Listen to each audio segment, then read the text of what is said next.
de S.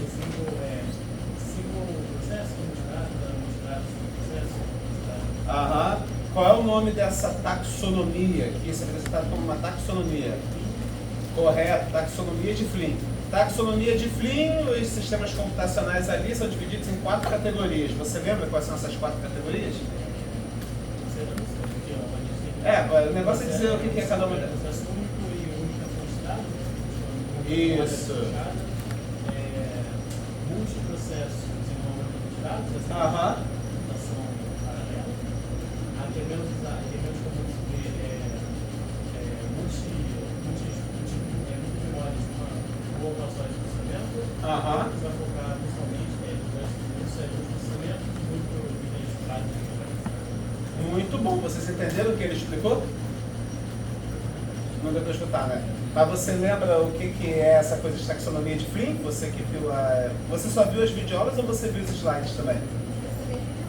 Ah, tá. Acho que nas videoaulas não fala isso, né? Os slides que falam. Então, foi até bom ele ter feito isso, complementar com vocês. Quando vocês olharem as videoaulas que eu pedi para vocês, olhem os slides também. Até porque o slide ajuda você a identificar o que da videoaula que você tem que prestar atenção e o que da videoaula que você não tem que prestar atenção, porque as videoaulas falam de mais coisas do que eu falo aqui. E eu já tinha alertado também que algumas coisas que eu falo aqui não aparecem nas videoaulas, tá? Principalmente para essa parte da aula 2. Mas aí foi falha minha não ter alertado para vocês também olharem os slides.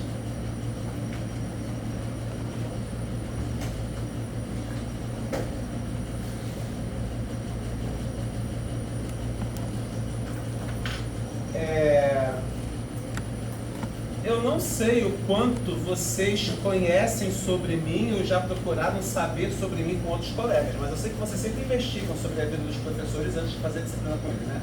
Mesmo quando o professor é a única opção que vocês têm, né? O que vocês aprenderam de ruim sobre mim? Não vou perguntar só de bom não, pode falar logo de ruim. O que vocês aprenderam? Não fala assim, não é que eu acho, professor, é que uma pessoa contou pra mim, é um amigo que disse. Não tem nada não, assim que...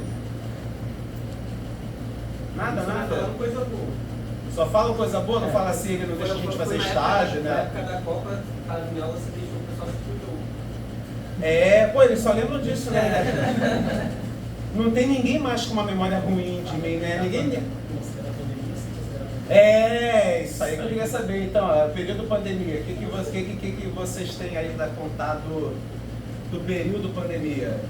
Ou dos colegas que tiveram aula comigo no período pandemia? Você teve aula comigo na pandemia? Bom, é um dos traumatizados, então você pode fazer o seu relato, vai. Prova dos infernos. Boa, aí, tá vendo? Eu gosto assim, sinceridade, vai. Nossa senhora. Por que eu fiz essa prova dos infernos e tal? Ele estava banhando, ele estava pensando em Não, pode falar mais alto, daqui até as pessoas que estão do lado de lá. Por que eu passei essa prova desse jeito? Porque estava muita gente passando por 10. Porque estava muita gente passando com 10, mas assim, todo mundo passar com 10, se todo mundo estiver estudando e aprendendo, tudo bem, né? Mas respostas parecidas. Respostas parecidas e mais o que você lembra que me fez passar essa prova aí pra... Eu lembro que ele faz um forms. Aqui eu chego a do forms, não é aquela. Não. Teve um problema também que as pessoas não apareciam nas lives, né? Foi o que mais me incomodou. Tipo, ninguém tá aparecendo aqui nas lives, tô me preparando à toa, né? Deve ser que tá todo mundo sabendo pra caralho, né? Então, vamos botar uma prova compatível com o nível do conhecimento das pessoas, né? Foram boas as provas? A nota mais alta foi essa, livre de nada. Ele não apontou e vai dar.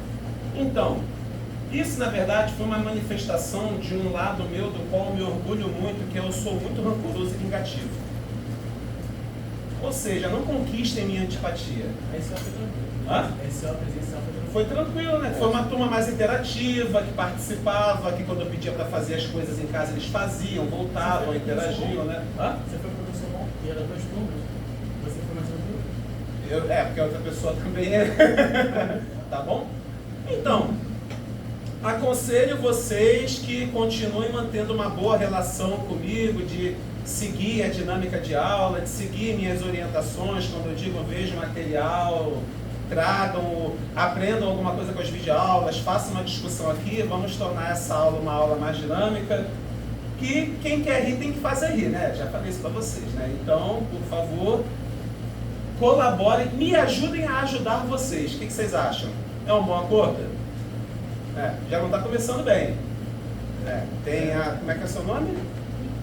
Nicole. Nicole e o... Jonathan, né? Leonardo. Você tira Jonathan, né? Tem que falar mais alto.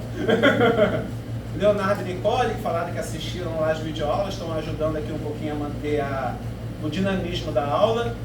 Espero que na quarta-feira o comportamento seja completamente diferente dos restantes, tá legal? Se quiserem continuar como tá, bom, vocês vão ver se vocês vão gostar disso ou não, tá bom? Perguntem para ele como foi na época da pandemia, né, Leonardo? Vamos lá. Deixa eu voltar aqui então.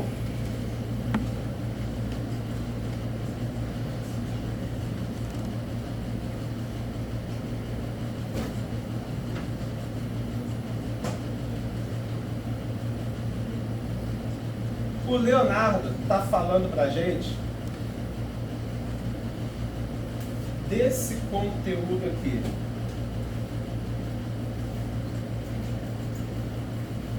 Isso aqui é o que a gente chama de taxonomia de Flynn. Um cara lá na década de 60, se eu não me engano, sobrenome Flynn, nome não faço a menor ideia.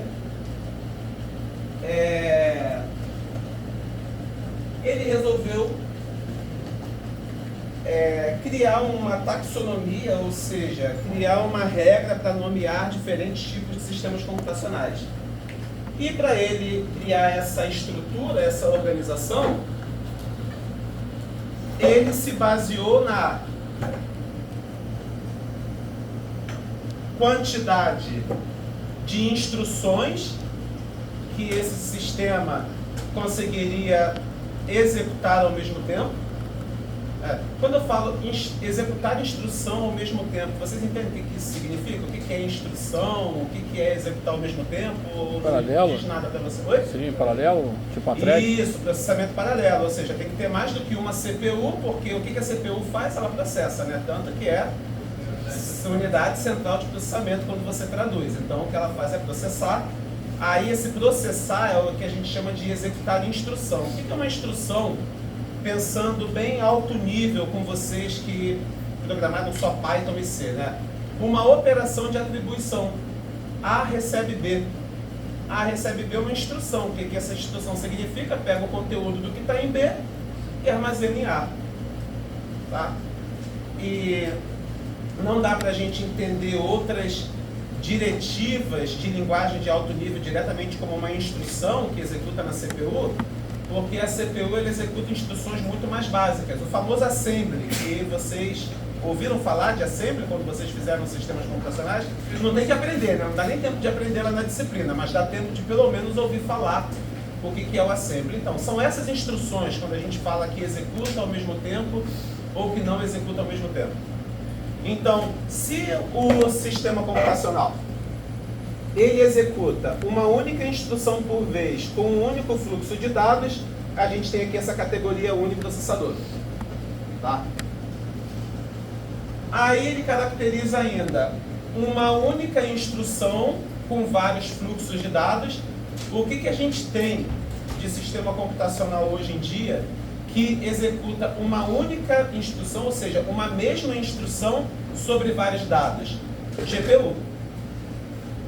A ideia da GPU é justamente que ela tem que fazer a mesma operação, por exemplo, soma ou multiplicação, só que não apenas sobre dois números, mas sobre 2048, um vetor de 1024, outro de 1024, ou você pensa em somar duas matrizes. A operação é soma, só que tem que somar campo a campo, né? Aí vocês aprenderam aí em prog 1, em prog 2 de novo, como é que você vai somar duas matrizes. Tem que botar um for, para dentro do for ficar repetindo a mesma coisa para cada elemento, né? Porque você só consegue executar uma instrução sobre um fluxo de dados. Nesse caso você vai conseguir pegar duas variáveis, né? Pega o A e pega o B lá, que tem que somar. Mas numa arquitetura como uma GPU, com uma arquitetura de GPU, você só manda somar os dois vetores e ele consegue somar as duas matrizes, perdão, e ele no único passo ele executa, ele soma todos os, digamos que tem 1000 elementos cada matriz, todos os 1000 elementos de uma matriz com todos os 1000 elementos da outra matriz e já gera 1000 resultados de resposta.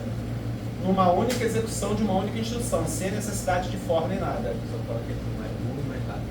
Não sei se você só fala que GPU é mais burro e mais rápido. Né? Porque ela é mais simples, né? Ela é mais burra do que um processador comum, porque ela executa um subconjunto das instruções que uma CPU é capaz de executar. Então ela não faz tudo que a CPU faz, mas o que ela faz muito bem.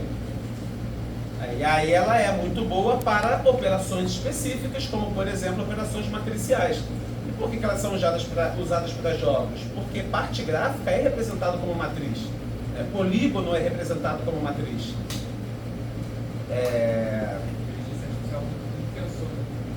Isso, que é uma categoria lá especial, né? Que você faz uma multiplicação de uma coisa por outra e soma com outro negócio. Aí quando a galera viu, opa, dá pra gente usar esse GPU também para fazer isso, aí o pessoal foi e começou a ficar usando GPU também para inteligência artificial, tá? Mas lembrando, né, que placa de vídeo, né, inicialmente eram placas de vídeo, só se falava placa de vídeo, você só pensava nela para jogar, ou para lidar com qualquer coisa que fosse gráfico, né, mas a maioria das pessoas associavam placa de vídeo a jogo, e não a, por exemplo, software de engenharia ou algo do tipo. E aí por volta de 2006 a NVIDIA lança aquela placa de vídeo que você podia programar para elas, que aí vem a linguagem CUDA, aquela coisa toda, e aí os pesquisadores começam a explorar isso para mais do que só para jogo, aí começa a explorar, por exemplo, para IA, e aí é o boom que a gente está vendo hoje em dia, tá?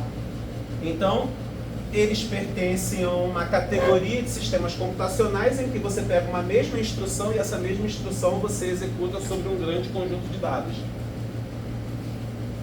Aí só por uma questão de ficar completo todas as combinações, né, já que tem uma instrução com um dado, uma instrução com vários dados, aí ele foi e complementou, botou também várias instruções com um dado e várias instruções com vários dados. Só que várias instruções com um único dado, ninguém conseguiu pensar numa utilidade para isso, né? E aí, pelo menos eu desconheço, o cara que escreveu o livro desconhece uma arquitetura que siga isso, que é essa aqui. E aí o que é mais comum, que é tudo que a gente usa hoje em dia, que são arquiteturas que executam várias instruções e que elas conseguem operar sobre múltiplos fluxos de dados. Aí aqui a gente tem os sistemas multiprocessados. Esse computador é multiprocessado, ele é um Intel i7, se eu não me engano ele tem 4 CPUs. A maioria esse computador que você tem também é multiprocessado. Celular que todo mundo tem é multiprocessado também. O meu que nem é muito caro, é na casa de R$ 1.500, já tem 8 núcleos. Aí, qualquer coisa que você veja hoje em dia de sistema computacional com o qual a gente interage, né, de laptop, celular, computador, tudo é multiprocessado. Tá? Mas aqui você não coloca só computadores com vários processadores, né? Que é o caso aqui que eu tenho de laptop, celular e tal. Eles estão aqui, sistemas com vários processadores simétricos. É simétrico quando todos os processadores são iguais. Se os processadores não forem todos iguais, aí a gente está nessa categoria NUMA. Isso aqui praticamente não existia, era tudo isso aqui. Quem é um pouco mais interessado em acompanhar a evolução tecnológica de celular, já deve ter percebido que atualmente a maioria dos celulares vem com vários processadores, mas diz tipo... São 4 processadores desse tipo, 2 processadores do outro tipo e 1 processador de um outro tipo. A maioria dos celulares hoje em dia são assim. Ou seja, ele já entra nessa categoria de sistemas multiprocessados com acesso não uniforme à memória, porque cada processador tem uma velocidade. Se ele tem uma velocidade diferente, ele acessa a memória numa velocidade diferente. Tá bom? Necessariamente por mudar a arquitetura do processador, muda o acesso dele à memória? Sim. Tá?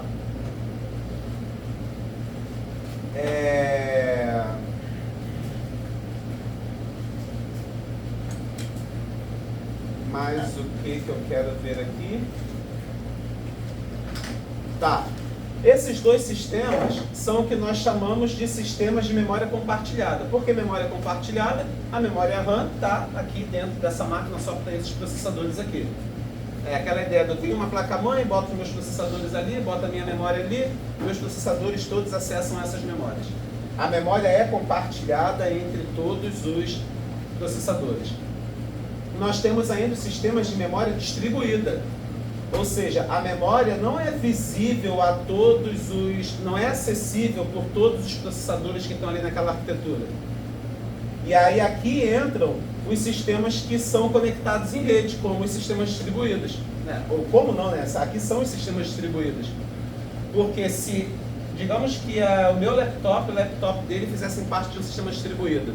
Se meu processo executando no meu laptop quiser alguma coisa de um processo executando na máquina dele, meu processo não acessa diretamente a memória da máquina dele, então ele tem que se comunicar com algum processo da máquina dele e fazer aquela operação com sockets que vocês aprenderam lá em rede, né? Então, na verdade, eu não estou acessando diretamente a memória, na verdade, eu estou pedindo para um processo que está no meu laptop dele para pegar o dado que eu tenho interesse e passar aquele dado para mim.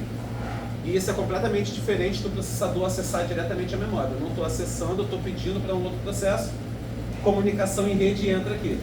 E o que a gente tem aqui? Os clusters, tá? Que é justamente parte da aula que a gente vai falar hoje. Tá bom? Ficou clara essa arquitetura aqui para vocês? Então a gente tem aqui coisas arcaicas dos anos 70, 80, 90. Os primeiros computadores computador, que eu estou falando, doméstico, né? Multiprocessados começaram a aparecer ali por volta dos anos 2000. Mas celular só foi começar a ser multiprocessado acho que a partir de 2010. Levou uma década para o negócio passar de computador para celular. Era mais para de tamanho? Hã? Era mais para de tamanho? Isso. Era por uma questão de tamanho. Aqui a gente tem as nossas GPUs, né, que executam uma única instrução sobre um grande conjunto de dados. Isso aqui está aqui só para completar as combinações possíveis que eu tenho de número de instruções e número de memória. E o nosso curso é sobre isso aqui. O nosso curso, a disciplina de sistemas distribuídos, ela é focada nessa parte aqui. Lembrando que se é um cluster, significa que são vários nós conectados em rede. E esses nós conectados em rede tem que ser de algum desses tipos aqui. E não dá para a gente imaginar, pelo menos os sistemas distribuídos, vamos falar de cluster no sentido de um data center. Né? Os servidores da Amazon, servidores da Microsoft, servidores do Google. Os nós deles, eles são de que arquitetura? São esses sistemas uniprocessados aqui? São as GPUs ou são esses sistemas multiprocessados? Os multiprocessados, né? Você pega qualquer máquina servidora de rede, ela tem 48 núcleos, 96 núcleos, é uma coisa absurda. Tá? Bom, é isso que eu tenho para se falar disso aqui. Isso aqui não é discutido, né, Nicole? Isso aqui não é discutido nas videoaulas, né? Mas a videoaula fala de cluster, não é? E o que são clusters? Como que as videoaulas definem cluster? Hã? Mesma área física. Mesma área física, tá bom. São os recursos que vão ser utilizados pelos processos estão descritos a uma mesma área física. Não usa o nome recurso. A gente está falando de sistemas distribuídos, é melhor a gente usar que nome para dizer as partes que quando se junta com nós. Né? Vamos criar o costume de chamar nó. O sistema distribuído tem um nós. Esses nós são interconectados como? Rede. Em rede. E aí você está dizendo que num cluster os nós estão todos numa mesma área física. Não obrigatoriamente, mas dá para a gente imaginar dessa forma. Tá? Quando você pega os servidores do Google, ele tem lá alguns na Europa, ele tem alguns nos Estados Unidos, tem um cabo de fibra ótica atravessando o oceano que interconecta eles. Não. E isso é uma coisa que sempre gera confusão, né? Que a ideia é que é grid se um tiver de um lado do mundo e o outro tiver do outro, e é cluster se tiver tudo no mesmo prédio, né? É difícil dizer que está no mesmo lugar, porque o que é mesmo lugar? Primeiro que a gente aprende em física que dois corpos não ocupam o mesmo lugar no espaço ao mesmo tempo. Então, o mesmo lugar, provavelmente, você quer dizer a mesma sala. Mas aí o quê? Só pode ser a mesma sala. Se for sala diferente, não vale mais. Aí você vai, não, pode ser sala diferente. Tá bom, então não pode ser andar diferente, né? Você, não, pode ser andar diferente. Ah, então não pode ser prédio diferente, né? Tipo um aqui e o outro do outro lado da rua. Vai definir se é a mesma rede ou não, então? Acho que dá pra gente ir pra essa direção, né? Mas lembra, a definição de cluster conforme é dada nas videoaulas e conforme é dado no livro, em nenhum momento eles dizem que tem que ser no mesmo lugar. Eu não sei nem por que vocês falam isso, que tem que ser no mesmo lugar, de onde é que vocês pegam essa informação. É por isso que eu estou filosofando sobre o conceito de mesmo lugar. Por que vocês conseguem falar mais? Mas eu entendo o que você quer dizer quando você fala mesmo lugar, tá? E você vai num ponto legal, quando você fala, tem que ser a mesma rede. E aí é por isso que a história dos Estados Unidos e Europa, você acaba construindo um cluster com um computador nos dois locais diferentes. Porque você conecta os caras direto com um cabo de fibra ótica. Só tem que atravessar o oceano. Mas você pegou um cabo e ligou direto, um no outro. Tá? Isso. Mas... O cluster tem que ter a homogeneidade do Isso, pronto. Agora a gente está indo em pontos que são apresentados nas aulas que envolvem a definição de cluster. Primeiro, os nós são homogêneos. Não vamos dizer que homogêneo é exatamente igual, mas minimamente de uma mesma categoria. Um é um Core 3, o outro é um Core 5, não tem problema. A gente interpreta como sendo igual. É completamente diferente de dizer, eu tenho aqui um Core 7 com 16 núcleos e tem esse celular aqui de entrada que custa R$500 e eles fazem parte da mesma rede. Não, aí você não tem um sistema homogêneo mais. Celular está numa categoria e computador está numa outra categoria. E até quando você fala de computadores, eu dou exemplo de Core 3, 5 e 7, que são nossos exemplos aqui domésticos, né? Mas existe uma outra categoria de computadores, que eu nem sei dar exemplos para vocês, que são os computadores de data center. Tá? E eles estão numa outra categoria comparado com esses nossos computadores domésticos. Então, homogêneo, mas homogêneo no sentido de ser da mesma categoria, não de ser exatamente igual, tipo, comprei do mesmo cara, tem o mesmo número de série, não é nesse sentido que eles têm que ser homogêneos, tá? Se essa memória não é uniforme, quebra essa homogeneidade?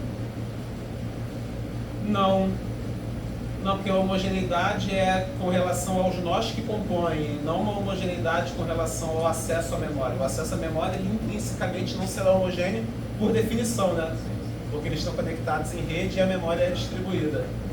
Mas você está analisando os nós que compõem. Como são esses nós? São muito diferentes ou são parecidos?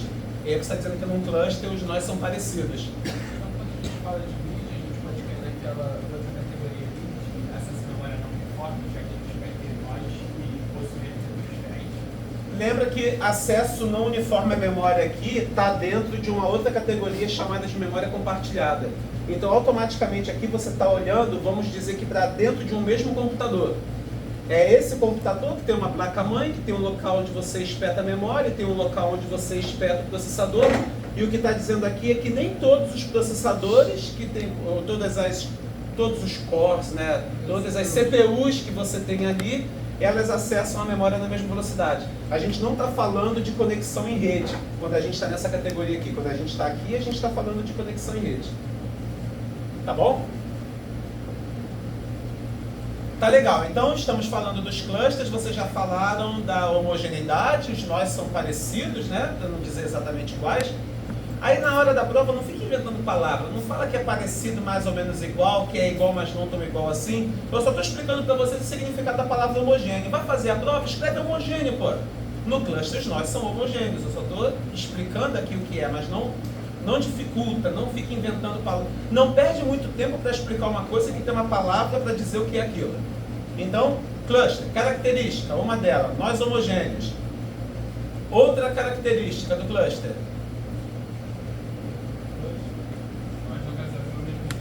Estão interligados em rede? Mesma rede não é um nome legal. Mas você pode. Mas eu sei o que você quer dizer, que você está tentando ir pela tangente, sabe? Tipo, ao invés de falar diretamente o que você quer dizer, está querendo dar só sinais do que é que você quer dizer? Cabeado, não, tudo bem, você quer dizer que por que você associa cabeado? Porque não está usando uma rede. Não, mas não é que você fala cabeado, parece que cabeado na sua cabeça te remete a uma coisa que na verdade que você quer dizer. O que você quer dizer de verdade quando você fala cabeado? É que ela não tá usando uma meio sem fio. Não, tudo bem, mas por que tem que ser cabeado? Porque cabeado tem que característica? Tem cabo, né? Imagina se qual é a característica que o cabeado vai ter?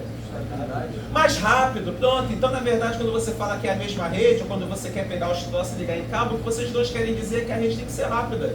Então, só fala isso, interconectados por uma rede de alta velocidade. Acabou.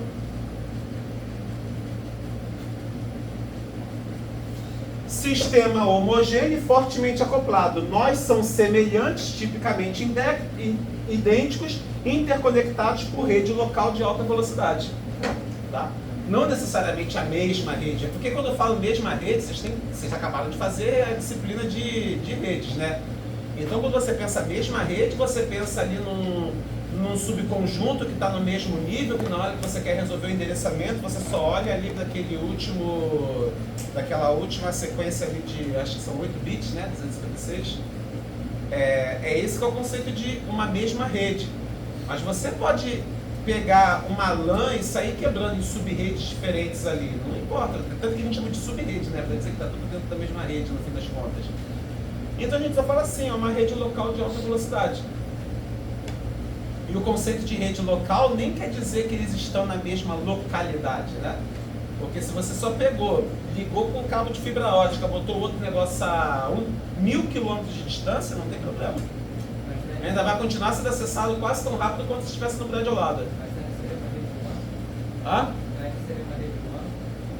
Tá bom. Não vamos ser tão exigentes. Mas concordo com você, aí seria uma rede WAN. Eu nem sei se no livro diz que tem que ser obrigatoriamente uma rede local, tá?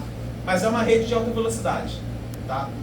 A gente, depois eu vou verificar se ele fala local mesmo. Se o livro não falar local, eu vou tirar aquele LAN ali, porque a observação do colega foi bem pertinente, tá? É isso, né? Faz um comentário inteligente, vira as costas e vai embora. Vamos lá. E por fim, topologia estável, ou seja, uma vez que você construiu a tua rede, você foi lá, segmentou as diferentes sub-redes que você tem ali, essa topologia não muda. Topologia no sentido de você sair colocando mais nós físicos ali, ou você remover nós físicos, ou você mudar os nós de sub-rede ali dentro, uma vez que você construiu, vai ficar daquele jeito por muito tempo. O que vai fazer aquilo ali mudar? Defeito. Deu defeito, aí você muda. Mas geralmente mudar é só tirar o que está com defeito, bota um outro, liga de novo, né? Voltou tudo a funcionar de novo. Então, topologia estável significa que uma vez que você construiu e definiu como é que essa rede está organizada, aquilo ali não muda. E é interconectada por redes de alta velocidade, tá? Então, isso é o que a gente vai definir como um cluster. Ao contrário do outro ponto aqui que a gente usa para se contrapor ao conceito de cluster, que é o conceito de grid. Né? Você falou, Rafael, de grid. Então tá bom. Vamos definir assim. Grid é o oposto de cluster. Então, dadas as características de cluster, quais são as características de grid? É lento, heterogêneo, muito bom. Antônimo que vocês aprenderam, né? Em português vocês foram bem, né? No Enem. A matemática deve ter sido problema. Rede de baixa velocidade. Rede de baixa velocidade, bom. A gente pode dizer assim, a própria rede ela é heterogênea, então você vai ter partes ali que são interconectadas por alta velocidade, mas você vai ter partes que são interconectadas por baixa velocidade, vai ter parte que o acesso é garantido, vai ter parte que o acesso fica falhando toda hora, né, um acesso intermitente à rede. A sua estrutura é dinâmica, então uma hora o nó está conectado à rede num ponto, depois ele está conectado a essa mesma rede por um ponto completamente diferente. Como o meu celular, enquanto eu uso o Waze e estou voltando para casa. Agora meu celular está no Wi-Fi aqui da UF, muito provavelmente, né? Deixa eu ver se ele está no Wi-Fi da UF. Sim, ele está no Wi-Fi da UF. Se eu já ligo aqui o Waze para ver como é que está a situação do trânsito, eu estou acessando esse sistema distribuído a partir da rede Wi-Fi aqui da UF. Enquanto eu estiver passeando aqui pelo prédio, provavelmente eu vou sair mudando de ponto de acesso, né? Tem vários desses roteadores espalhados pelo teto aí no corredor, em cada andar. Eventualmente eu vou me afastar do prédio, ele não vai achar mais nenhum Wi-Fi, ele vai se conectar no meu 4G, e quando ele, no meu 4G+, né, o 4G e meio. E aí eu vou me deslocando para casa, e à medida que eu vou me deslocando para casa, meu celular vai se conectando a uma antena diferente de telefonia, né? Vai mudando ali ao longo do caminho. Eu sei que tem um local enquanto eu vou para casa que não tem conectividade nenhuma, então a coisa simplesmente cai. Mas aí passou 1, 2 minutos, ele vai, acha sinal de novo e entra de novo. Isso é um acesso intermitente à rede e uma topologia variável, né? Uma topologia que não é estável. Só de sair daqui até chegar em casa, esse negócio passa por umas 6, 7, 8 redes diferentes. Tá bom? Para falar se o telefone está em grid? Sim, ele está em rede. E ele faz parte desse sistema distribuído. O Waze é um sistema distribuído, lembre-se, eu não sou só um cliente dele, ele não está só prestando um serviço também, eu também estou prestando um serviço para ele. Mostrando para ele... Hã? Ah, desculpa, falei grid? Perguntar se está em grid. Ah, tá, se está em grid. Então, a gente não chama isso de grid, tá? A gente vai ver que grid tem uma definição mais específica. Eu estou usando esse cenário só para explicar o que é uma topologia que não é estável. Tá, uma topologia que vai mudando. Mas... Então vocês já falaram que os nós são heterogêneos, que a rede ela é de baixa velocidade, tem latência, não é confiável, e que a topologia ela é dinâmica. Maravilha. Aí, além de você ter essas características, você tem que pensar, e com que propósito grid é construído? A computação em grid. De onde vem o conceito de computação em grid? Computação em grid vem do conceito de pegar uma grande quantidade de nós que possuem capacidades diferentes de processamento, de armazenamento, de quantidade de memória, ou seja, nós muito heterogêneos, interconectados por uma rede de topologia variável, uma rede heterogênea também, uma rede que alguns nós estão conectados por alta velocidade, outros nós estão conectados pelo Wi-Fi, e você une todo o poder computacional de todos esses nós para você atender a uma determinada aplicação. Tá? Então, um exemplo que eu dou para vocês de computação em grid é o processamento das simulações daquele colisor de partículas que tem lá na Suíça. Todo mundo já ouviu falar que lá na Suíça tem um negócio caro pra cacete que fica fazendo descobrimento de partícula subatômica, né? Mesmo que não saiba que aquilo ali se chama um colisor de partículas, e mesmo que saiba, talvez não saiba o que significa isso. Nem eu sei, tá? Mas isso não importa. O que importa é que eles fazem experimentos físicos lá, aquilo ali, quando entra em ação, gera uma grande quantidade de dados, eles têm que processar essa informação toda, e o que eles fizeram? Criaram um ambiente de computação em grid, de computação em grade, né, de grid computing, em que, se você quiser, você mesmo, usuário comum, pega um programinha, instala lá no seu computador em casa, e aquilo faz com que seu computador se conecte a esse grid. Significa que, a todo instante que teu computador estiver ocioso, porque você deixou ele ligado e foi dormir, ou porque você deixou ele ligado e foi no quintal, já está meia hora no quintal e você não voltou ainda, ele detecta que teu computador está ocioso e ele usa os recursos computacionais do seu computador para realizar partes dos processamentos das simulações que esses pesquisadores querem executar. E a ideia é que se você pega e volta a usar o teu computador, ele detecta que você está querendo usar seu computador e aí ele vai e para de executar as simulações ali, porque ninguém vai contribuir para um projeto de pesquisa se ele deixa o teu computador lento e você não pode usar para você, né? Lembre-se, você pagou pelo computador, a prioridade é você. A proposta desse sistema deles é que eu só vou usar o recurso ocioso que tiver na sua máquina. Mineração de criptomoeda? Mineração de criptomoeda seria isso? A mineração de criptomoedas ativa e passiva. Não sei se vocês ficaram sabendo que tinha uma categoria aí de GPU vindo da China, que tinha lá um backdoor instalado nela, que quando você não estava usando ela para nada, os chineses usavam para ficar minerando criptomoeda na placa de vídeo. Saiu nas notícias isso aí. Mas sim, Com criptomoeda também, você pode instalar lá alguma coisa que diz, se eu não estiver usando para nada aqui, você pode usar para fazer mineração. Tá? Então, a proposta da computação em grade não é como o caso do Waze, em que a única coisa que eu estou fazendo ali é executar meu aplicativo tá bom, tá mostrando para mim o caminho para eu seguir, está enviando também minhas informações de GPS para o servidor, né? Mas a ideia aqui é pegar todos os nós que compõem esse grid e todos esses nós, eles são vistos como um único recurso. Lembra que o sistema distribuído tem que ser visto como um sistema único, né? Então ele é visto como um sistema único, com capacidade de armazenamento igual o somatório do que todos eles têm, com capacidade de processamento igual ao somatório do que todos eles têm, e você consegue usar todos esses recursos para executar uma determinada aplicação, por exemplo, as simulações lá do pessoal da Suíça. Tá? O que não é o caso do Waze, quando a gente fala do Waze, por isso que eu não posso falar que a história do Waze ali é computação em grade, tá legal? Então vamos lá. Sistema altamente heterogêneo, nós fracamente acoplados, reúne recursos de pessoas de organizações diferentes. E aí ele cria também o conceito de organização virtual, mas isso não é muito importante para a gente falar agora não.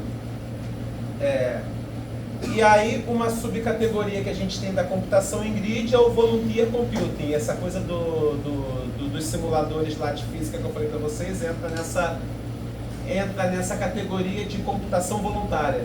Por que computação voluntária? Né? Eu expliquei para vocês, né? Você está cedendo os recursos ociosos. Computação em grid não serve só para você usar recurso ocioso. Você pode realmente construir um grid computacional composto por computadores, por nós heterogêneos, fracamente acoplados, etc. Mas que todos eles ali estão dedicados única e exclusivamente a atender sua aplicação. Ou seja, não é doação. Ainda assim, entra na categoria de grid. Os nós podem ser o quê? O torrent. Boa pergunta. Assim, ele é um sistema de distribuição de arquivos. Não chegaria ao ponto de dizer que ele é um sistema de grid. Por quê? Você compartilha com os outros o que você tem e os outros compartilham com você o que eles têm. Mas você não olha para aquele sistema todo como se aquilo ali fosse um único sistema computacional. Você não olha para o torrent como, agora eu liguei meu computador e todo o universo de arquivos que existe no torrent, eu tenho acesso a eles agora aqui nesse momento. Você não enxerga tudo aquilo ali como sendo o seu sistema de arquivos, com tudo armazenado ali. Blockchain seria grid? Eu não sei, eu nem consigo entender direito o que é blockchain, cara. Eu só sei que está associado à criptomoeda.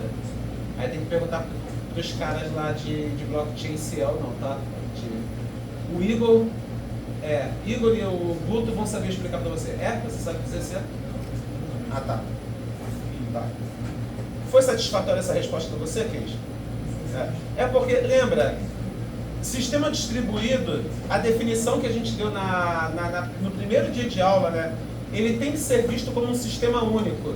Todos aqueles nós que compõem aquele sistema, você não tem que ter aquela visão de que há diferentes nós. Tem que tudo ser visto como um sistema único. Se é um sistema único, então é um único sistema e todos os arquivos que existem, que compõem aquele sistema, fazem parte dele, você tem acesso a ele. No torrent você não tem essa visão. No torrent você tem a visão de isso é meu, isso não é meu, é dos outros, eu vou tentar pegar de alguém. Mas cada grid ela só processa para uma aplicação só? Não vai ser para a única aplicação, poderia ser para várias aplicações, mas ainda assim é a visão do sistema único que você tem que ter.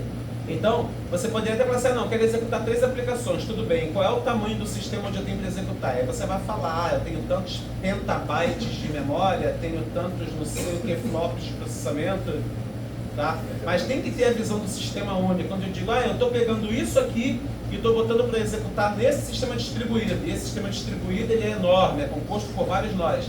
Aí você está falando de computação em grid. Tá?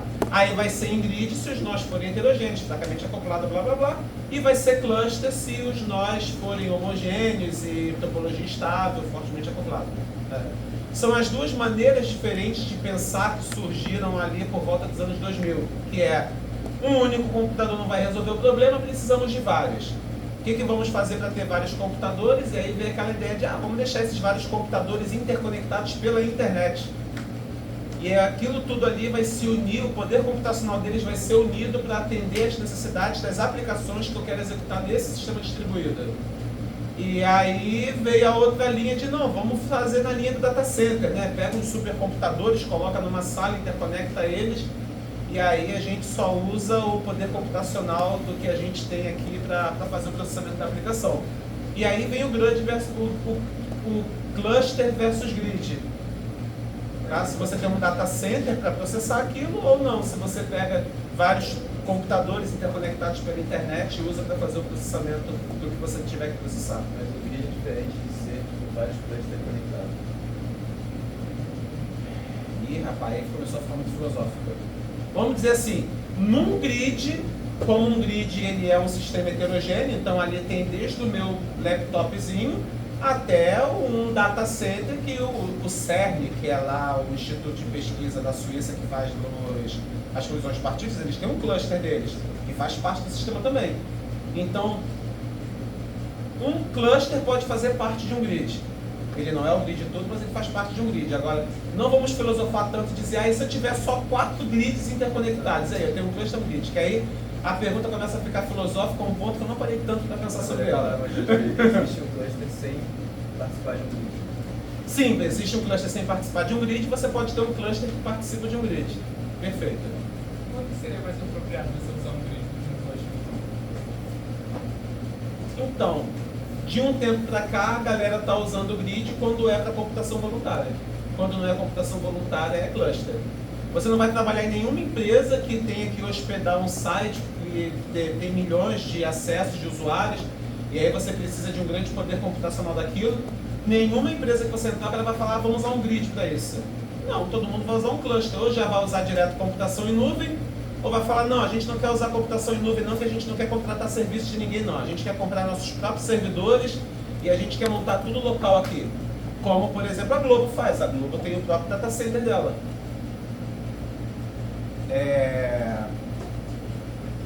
E você normalmente vai falar de computação em grade dentro do contexto de computação voluntária. Que é essa coisa mais do tipo, quero usar o poder computacional da máquina dos coleguinhas. E tem um exemplo aí da mineração de criptomoeda, temos o exemplo do simulador do CERN, tem alguns outros exemplos aí. Sigilo e segurança seria sigilo e segurança seria um fator que influenciaria na escolha do grid ou do cluster? Não. É mais da natureza do que você quer fazer. Você quer doação? Se você quer doação, vai de computação em grid. Se você não quer doação, se você tem teu próprio dinheiro para comprar a tua infraestrutura toda, vai de cluster. Tá? Até porque acredito eu que as operações com criptomoedas sejam uma situação em que segurança está em jogo e ainda assim a gente consegue explorar razoavelmente bem grade para mineração de criptomoeda. Tá? Mas, por exemplo, o Google ele funcionaria só para cluster. Tá? Ninguém confunde cluster com grid até conhecer grid. Quando conhece grid, aí acha que Google tem grid, que Amazon tem grid, né? Tipo, aprendi uma palavrinha nova que quero usar, igual criança quando ouve palavrão na escola. Lembra, até eu falar de grid para vocês só conheciam um cluster, talvez nem cluster, vocês conheciam outro nome, data center. Quero um grande poder computacional para hospedar meu site, Mercado Livre. Quero hospedar o Facebook, né? Você só falava de data center. Não, tem os servidores lá do Google, tem os servidores lá do Facebook. Isso, né, você pode até falar data center, você pode falar servidores, isso é cluster. Grid é a coisa nova que vocês nunca ouviram falar. E vocês nunca ouviram falar porque nunca fez parte do mundo de vocês. Agora já estou explicando o que é e já estou dando um contexto de onde é que isso se encaixa. Por exemplo, a criptomoeda, graças à contribuição de vocês, né, não tinha pensado nesse exemplo. Mas também tem o exemplo lá das simulações científicas. Normalmente grupos de pesquisa vão colocar lá algum software para que, se você quiser, você instala por vontade própria, e aquilo ali é para você ceder poder computacional da sua máquina para ajudar institutos de pesquisa a realizarem seus processamentos. Tá? Mas é aquela ideia de você vai imaginar sempre, quando você tem que ter alguma coisa que você imagina na sua mente, você fala assim, não, se tiver desse jeito aqui é grade. Grades são vários computadores comuns, normais, interconectados pela internet. Pensa nessa linha, se você pensar nessa linha não vai ter erro. Ah, é meu computador, o computador dele, o computador dela, o computador deles. Cada um conectado na internet, cada um num lugar. Um está de São Gonçalo, Itaboraí, Maricá, Copacabana, seja lá onde mais for, até fora do Rio de Janeiro, né? Vai lá para a Europa, vai para os Estados Unidos, todo mundo com seu computador, acessando a internet. E aí você está cedendo parte do teu poder computacional para processar alguma coisa. As simulações lá do Rafael Guerra, ele quer fazer um projeto de pesquisa, ele tem que rodar umas simulações, eu vou fazer uma caridade para ele e vou entrar nesse grid. É isso que é grid. Tá. Eu nunca ouvi Google falar, por favor, instala isso aqui e ceda para mim um pouquinho do poder computacional que você tem para mim. Eu imagino que esse poder seja,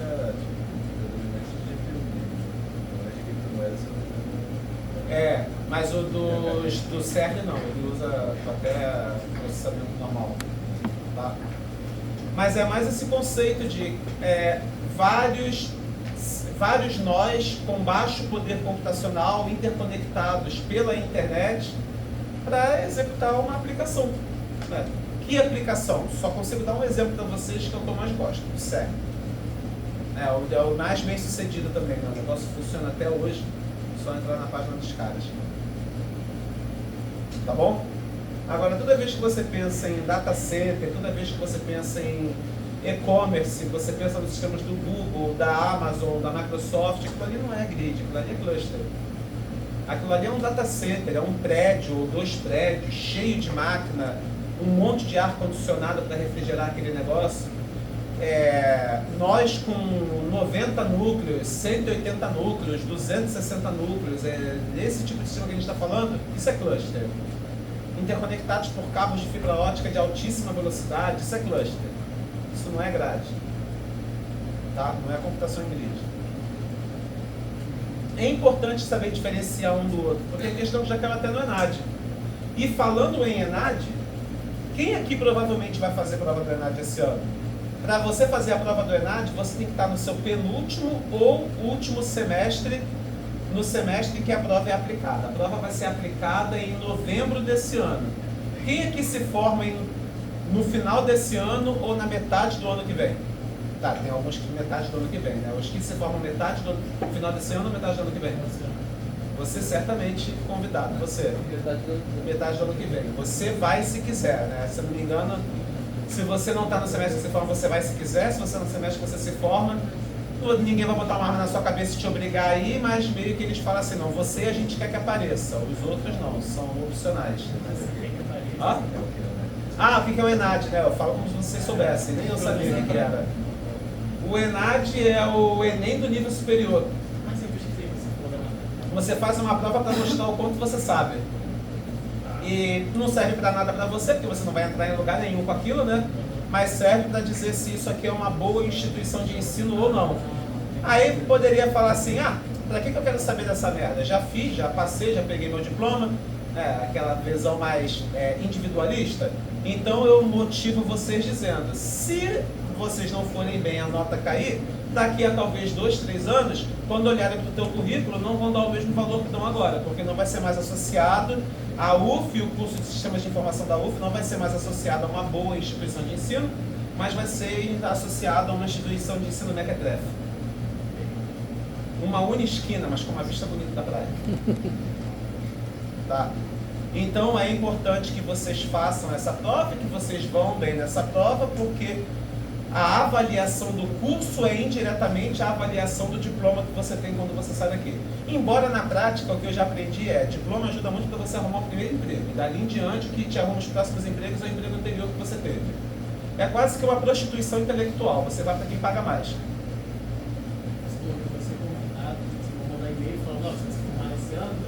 Sim, em algum momento a coordenação, eu falo da coordenação, eu falo de mim na terceira pessoa, para me sentar de culpa. Mas em algum momento vocês vão ser informados, o ENAD vai acontecer, vai ser em tal lugar, se preparem para ele da forma assim, assim, assada, quem tem que ir são esses alunos aqui, esse tipo de coisa. Você já deve ter recebido o comunicado do DA falando da importância que esse ENAD em particular tem para vocês, ou não receberam mensagem nenhuma do DA? Ninguém aqui recebeu mensagem nenhuma do DA? Recebeu, né? Você não recebeu, não? Dá uma olhada lá que certamente você recebeu e não viu.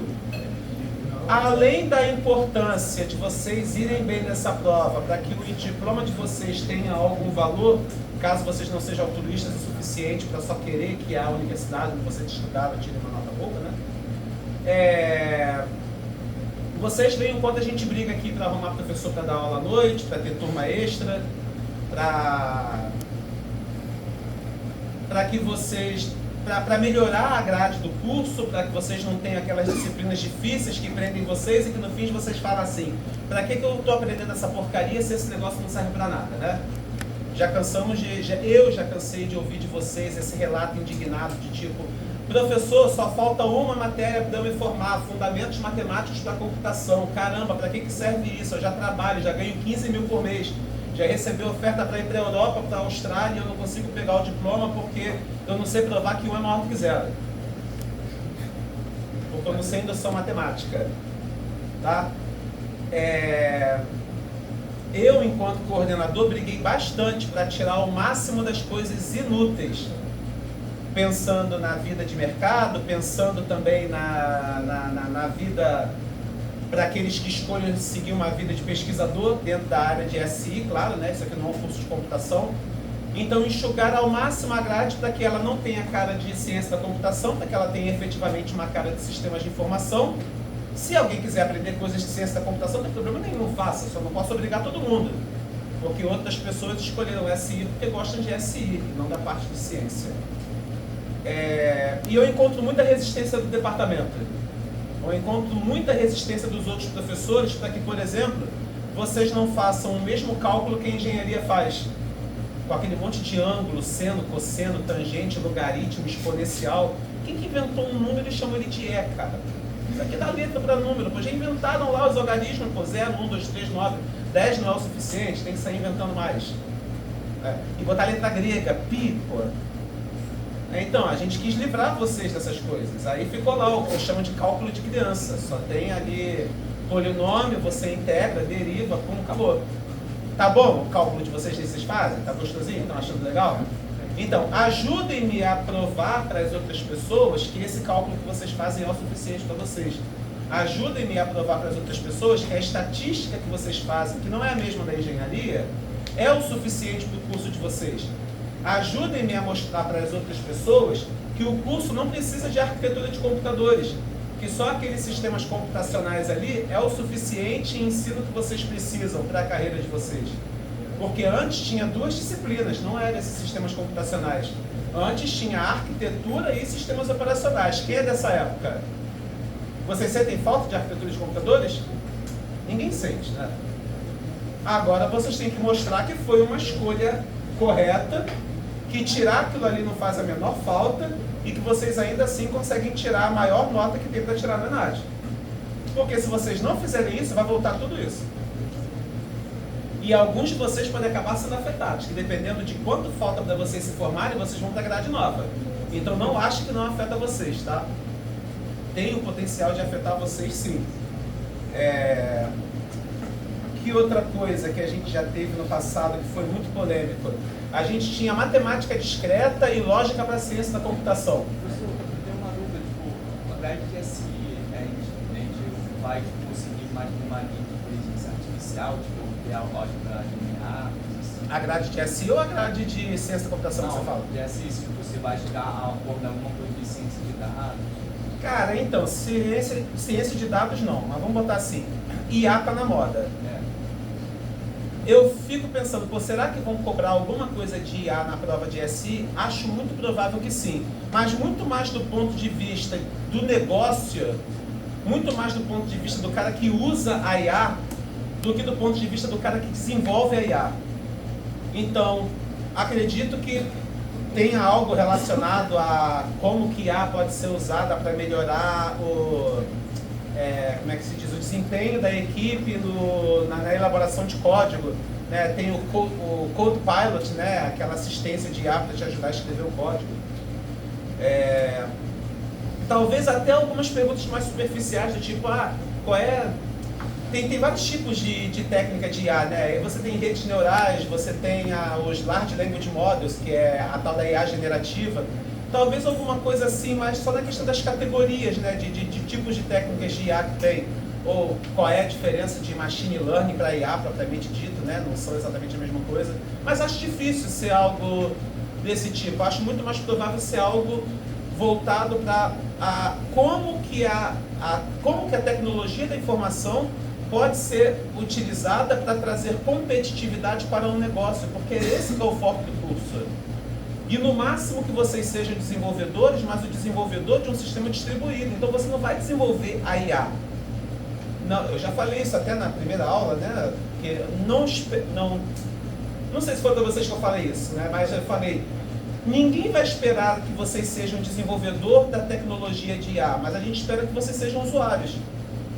Tem vários colegas de vocês que se formaram, foram para o mercado, usam a API do ChatGPT para fazer diversas coisas, mas não colegas de vocês que foram desenvolver o ChatGPT, trabalhar no núcleo de inteligência artificial da Microsoft, desenvolvendo a tecnologia. Não é isso que a gente espera de um curso de sistema de informação, porque isso não é sistema de informação. Seria o curso que já o FINOP oferece, né? Ciência de dados.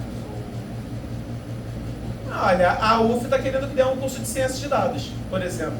E não é um curso de IA, tanto que não vai ter nem IA no curso de ciência de dados que a gente vai oferecer.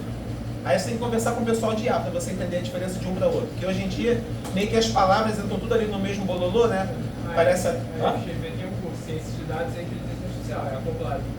Mas aí ele se chama ciência de dados e inteligência artificial. A gente só criou um chamado ciência de dados. Aí teve um professor que falou, pelo marketing vamos chamar de ciência de dados e inteligência artificial. Mas aí o pessoal sério falou, não dá para chamar de IA se não tiver IA. E aí para botar IA gerava uma complexidade de mão de obra, disciplina que a gente já oferece no curso. E aí o pessoal falou, vamos começar só com ciência de dados, se algum dia a gente quiser criar um de IA, cria também. Tá, mas ciência de dados e IA não são a mesma coisa. Não vou saber explicar para vocês bem por que não é a mesma coisa. Perguntem para um especialista na área.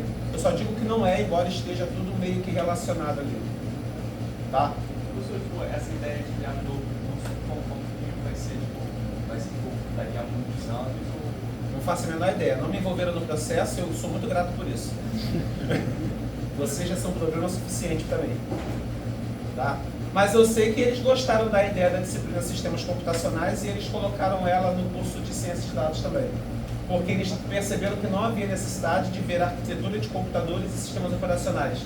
Fica lotando a grade com disciplina e com disciplina desnecessária, né? Aqui, você não precisa das duas para oferecer a base que o cara tem que ter para aprender, né? O que quer que seja a especialização dele, que é o caso de vocês, e foi por isso que eu briguei tanto para juntar. Vocês tinham duas redes, eu briguei pra caramba e juntei só uma. Ciência da computação tem ARC 1 e ARC 2, não é isso? Além de ARC FAC. 1 e ARC 2, Além de eles FAC, têm né? redes 1 e redes 2. Eu fiz ARC 1, fiz FAC, ARC 1 e ARC 2. E circuitos digitais. Circuitos digitais também.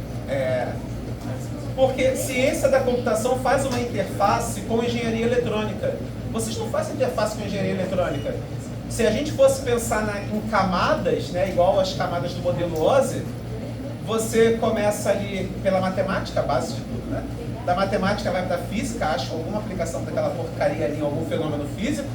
Dali você vem a engenharia eletrônica, né, já indo diretamente para a galera que constrói computadores, engenharia da computação acima da engenharia eletrônica, porque o engenheiro eletrônico constrói qualquer coisa eletrônica, mas o engenheiro da computação vai construir computador, né, que é uma categoria de coisas eletrônicas.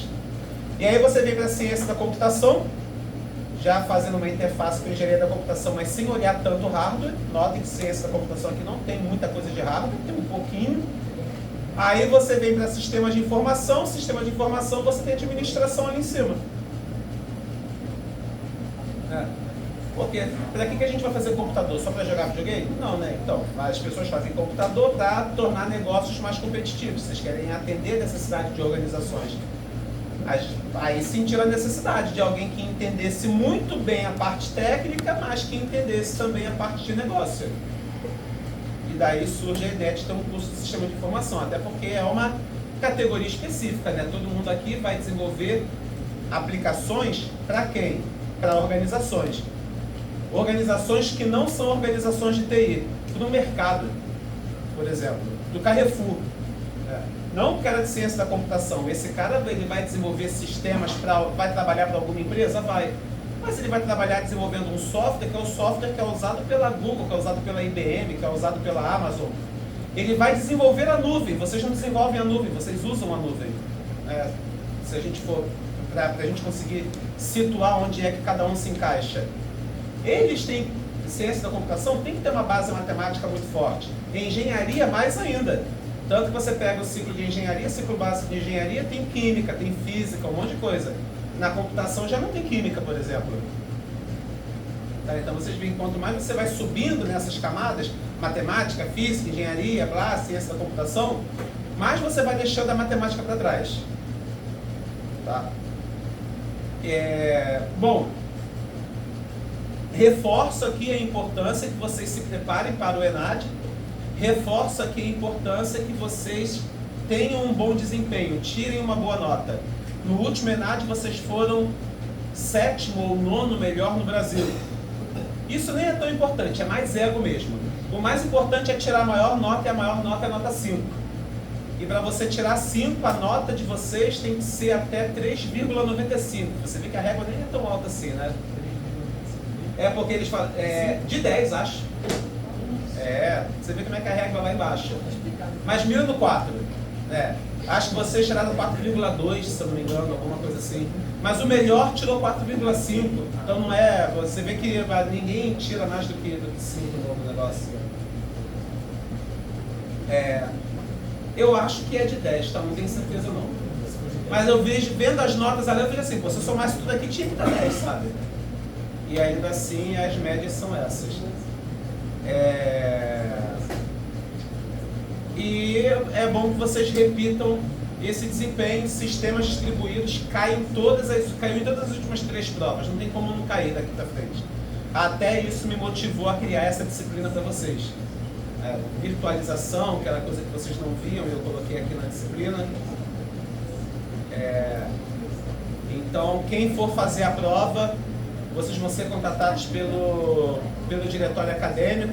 A gente vai fazer os simulados. Façam os simulados, até que não vai fazer a prova, faz os simulados só para saber como é que é. Vão ser vários simulados, mas faz só um, só para ter uma noção de como é que é a prova. Professor,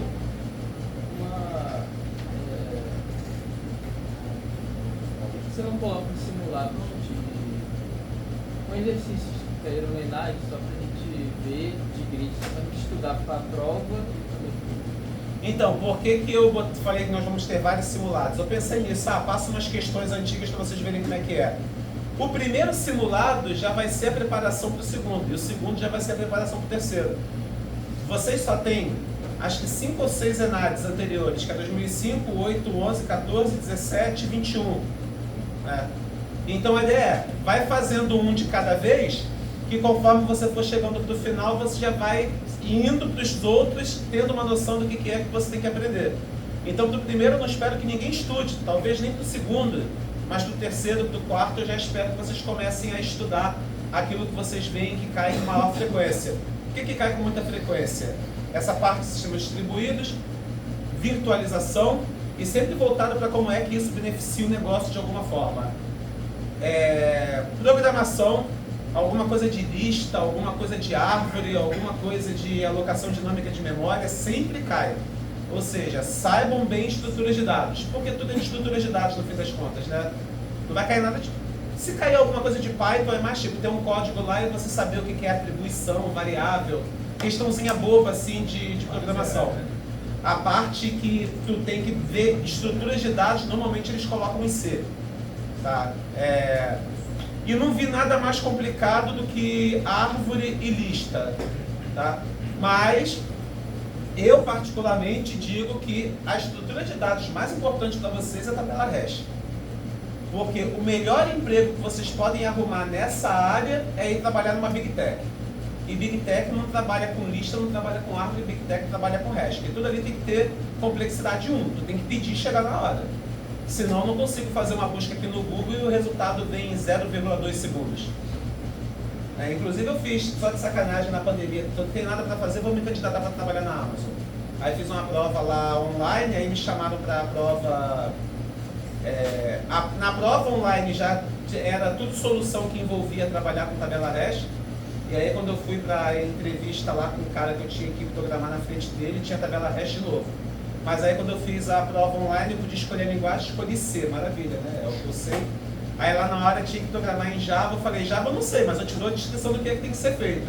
Aí o cara falou, tá bom, você explicou direitinho, mas tem que programar em Java, faz a prova de novo. Eu falei, não vou aprender Java só para fazer essa prova não. Aí eu não aprendi Java para fazer a prova. Mas eu queria saber o que é que eles cobram. E é isso, tabela hash. Tabela hash, complexidade 1, para resolver qualquer... para atender as solicitações, né, as requisições que são feitas, estruturar bem o código. Eu vi que o cara foi bem exigente na parte de como... Projeto de software, quem aqui já fez? Poucos, né? Mas é a parte onde você define quais classes você vai criar, como vai ser a relação entre elas. Eu vi que eles pegam bastante no pé para você não só programar algo que funcione, mas programar algo que funcione, que é bem estruturado, bem modularizado, para ter como dar continuidade para aquele código. Eles não têm aquela filosofia de deixa fazer de qualquer jeito, se algum dia eu tiver que eu precisar mexer nisso, eu faço de novo do zero. Né? Que é o que se vê em muitas empresas menores. Né? Rafael, você trabalha no ambiente assim, que os caras falam... Não digo legado, mas assim, o cara te dá liberdade para fazer do jeito que você quiser, e se algum dia você for embora e alguém tiver que mexer no que você está fazendo, o cara refaz do zero. Bem estruturado, extensível. Tem algum revisor de código que chega lá e vê, tipo, não, essa variável aqui não pode ser assim, tem que ser lá, cria essa classe aqui. 3 etapas, tem teste, implementação e conclusão. Aí passa por 3 etapas de verificação de código, ver se está de acordo com a especificação está dada, se foi validada, revisão de código e a prova. Bem utilizado, onde é que você trabalha? Pô, empresa de financeira, não é bom. Tá legal. Bom. Eu ouvi falar que essas fintech, elas seguem boas práticas de desenvolvimento, né? E pagam bem, né? Nubank, BTG, C6 Bank, costuma ser um dos lugares para onde vocês gostam de ir para ganhar dinheiro. Alguns não têm vida, mas têm dinheiro, né? Que é quase a mesma coisa.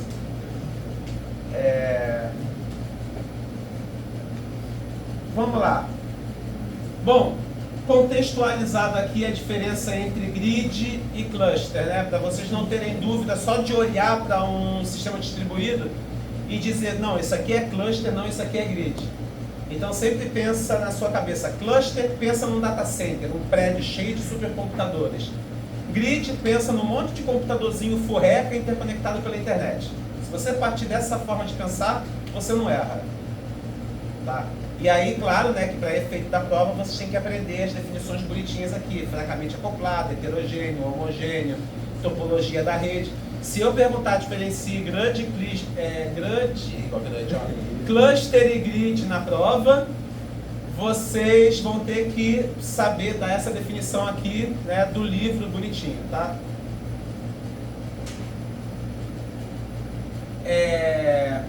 Bom, como a grade ela é um aglomerado de recursos, e os recursos estão conectados por uma rede que a velocidade é muito variável, tem muita latência, a topologia não é estável, então pensou-se numa camada de middleware para você gerenciar os recursos desse sistema distribuído. Você tem que gerenciar o que ali? Primeiro, os recursos computacionais de processamento e armazenamento. E segundo, você tem que gerenciar a própria rede, porque você tem que saber quem está conectado aqui, qual nó eu consigo acessar ele com maior confiança, qual nó eu acesso com menor confiança, qual é a velocidade de comunicação do link de cada um deles, já que pode mudar, né? É muito variável. O Wi-Fi é uma rede que varia muito a velocidade de comunicação. Existe uma espécie de núcleo? Não, você quer dizer um nó centralizador que sabe tudo de todo mundo. Não, porque aí seria centralizado e você quer algo distribuído, né? Então o esforço para se criar essa camada de software aqui para fazer essa abstração, ele é justamente um esforço para ter um sistema distribuído. Onde você tem aqui uma camada que fornece interfaces para consultar estado e capacidade de recurso local, ou seja, essa fabric layer ela executa em cada nó que faz parte da sua grade, e o papel dela é dizer quanto de processamento, quanto de memória, quanto de armazenamento eu tenho disponível ali. fornece interfaces para consultar o estado e a capacidade de recursos locais, justamente com funções de gerenciamento efetivo de recursos. Tá bom? Uma camada de conectividade para você fazer a gestão da parte de comunicação. Qual é a velocidade de comunicação que eu tenho para transferir dados, dependendo de qual é o componente da rede com o qual eu estou querendo interagir. Ele precisa se comunicar com a camada de recursos. A camada de recursos gerencia os recursos de uma forma geral. Então, ela vai ver qual é o conjunto, deixa eu dar uma olhada aqui, né? Gerenciar distribuidamente um único recurso. Então, você tem uma unidade de armazenamento que está distribuída entre 3 ou 4 nós. Tá? O objetivo dessa camada de resource layer é isso, gerenciar como que esse conjunto de nós juntos vão aparecer como sendo um único recurso. A camada de conectividade interage com ela porque a rede também é um recurso. E por fim a Connective Layer, que usa tanto a camada de conectividade quanto a de recursos para lidar com gerenciamento e acesso a vários recursos que existem nesse grid. O grid não é composto por um único recurso, é composto por várias unidades de armazenamento, várias unidades de processamento, e a Connective Layer é a que ela vai gerenciar a coleção dos vários recursos que compõem o seu sistema, a sua grade como um todo. E é acima dela que executa as aplicações. Logo, essas 3 camadas aqui são as que a gente interpreta, as que a gente enxerga como sendo o middleware desse sistema. Middleware é uma palavra que eu apresentei na primeira semana e que significa camada de software de um sistema distribuído que faz com que ele apareça como um sistema único. E para isso ele tem que gerenciar os recursos do sistema distribuído. Recursos de uma forma geral, processamento, armazenamento, memória. Rede, tá? São os recursos que você tem no sistema distribuído.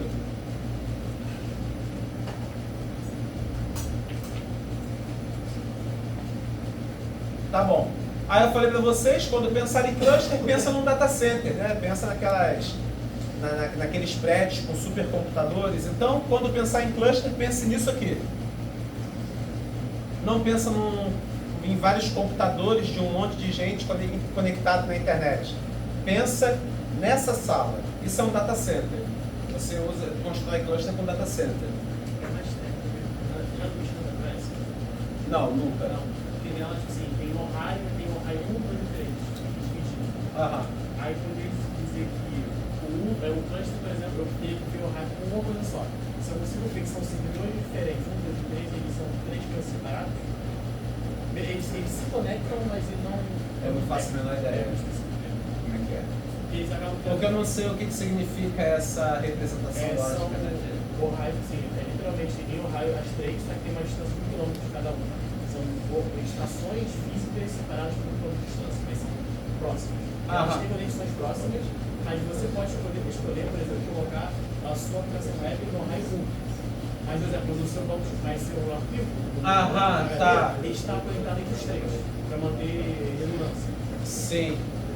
Aí é mais ou menos isso que a gente faz. Então, cluster, tudo é cluster, mas tem que separar.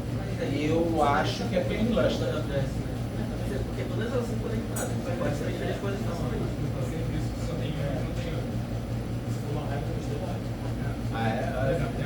Pra você ver o quanto que eu não sei sobre isso para dar minha opinião.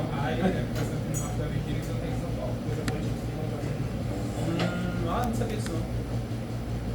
Interessante. Mas eu não sei. Tá.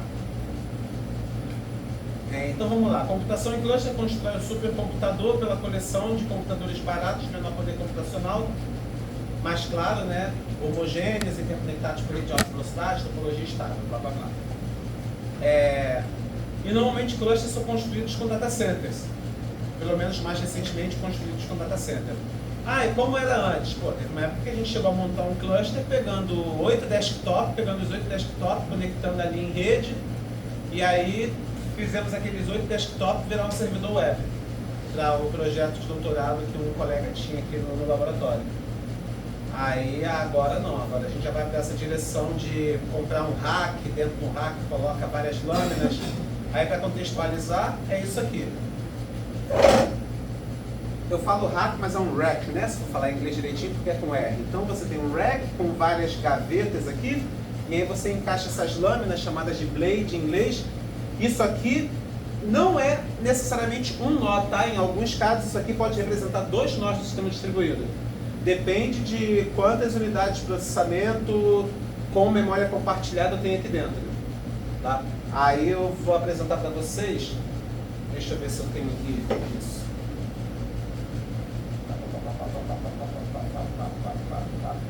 Esse aqui, ó. Supercomputador Frontier. Nem é o mais rápido do mundo agora. Acho que ele foi desbancado. Mas cada lâmina daquela tem 2 nós. Cada nó é um processador desse aqui, a AMD EPYC. Ele tem 64 núcleos. Então ele tem 2 processadores com 64 núcleos dentro de uma única lâmina. Aí tem a memória RAM dentro dele, né? E ele tem 4 GPUs. Aí eu não sei se as 4 GPUs são compartilhadas entre os 2 processadores ou não. Isso já é muito detalhe. Mas é só para você não entender erroneamente que cada lâmina dessa aqui, ou blade, né, em inglês, é um nó. Isso aqui não é necessariamente um nó. O nosso conceito de um nó vai ser, voltando para essa taxonomia de Flynn, a gente vai entender um nó como sendo isso aqui, um sistema computacional de memória compartilhada, tipicamente simétrico, né? Aquele porque é o processador lá com 64 núcleos, todos os 64 núcleos são iguais. É uma coisa que você passa a pasta térmica. É uma coisa que você passa a pasta térmica, muito bom, tá vendo? É a maneira de trazer o conteúdo teórico de um cara com experiência prática. Aquela coisa que você coloca a pasta térmica e aí aquele pente que você coloca e se comunica com aquela coisa da pasta térmica, então aquilo ali é um nó. E não necessariamente aquilo ali tem que estar dentro de uma caixa preta, só pode ter um dele dentro. Até porque uma coisa que eu brincava, né? Tá bom, se eu pego uma torre e coloco aqui, tá, aquilo ali é um computador. E se eu pegar agora 4 torres e botar dentro de uma caixa de metal preta também maior, eu tenho o quê? Um computador só ou eu tenho 4? A definição vai ser que está dentro de uma caixa preta? Não, não dá para ser, né? Então essa aqui é a melhor definição que a gente tem para dar.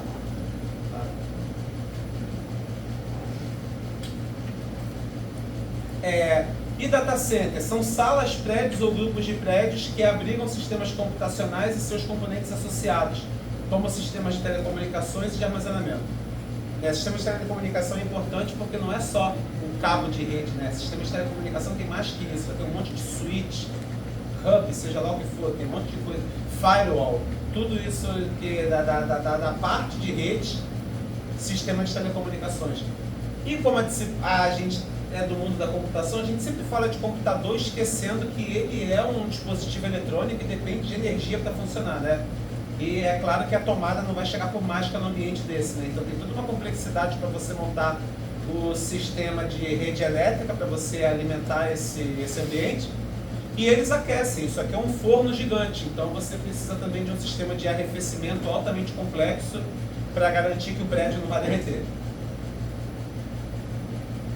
Aí uma arquitetura muito típica do sistema, muito eficiente, né, para um sistema de arrefecimento de um data center, é um sistema de corredor quente e frio. Você pega as saídas de ar de cada uma dessas prateleiras frente a frente e as entradas de ar frente a frente. Você só tem que refrigerar os corredores onde há entrada de ar. Onde há saída de ar, o ar sobe, passa pelos dutos, depois ele volta para esse sistema refrigerado. Melhor do que você tentar refrigerar o ambiente todo, porque aí você teria que tentar refrigerar esse ar quente aqui também. Aí você gastaria muito mais com o seu sistema de arrefecimento. Então isso um bom data center vai seguir essa organização aí.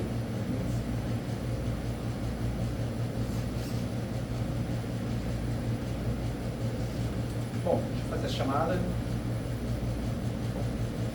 Caramba, o negócio está quase mordendo aqui. Tá bom, agora foi.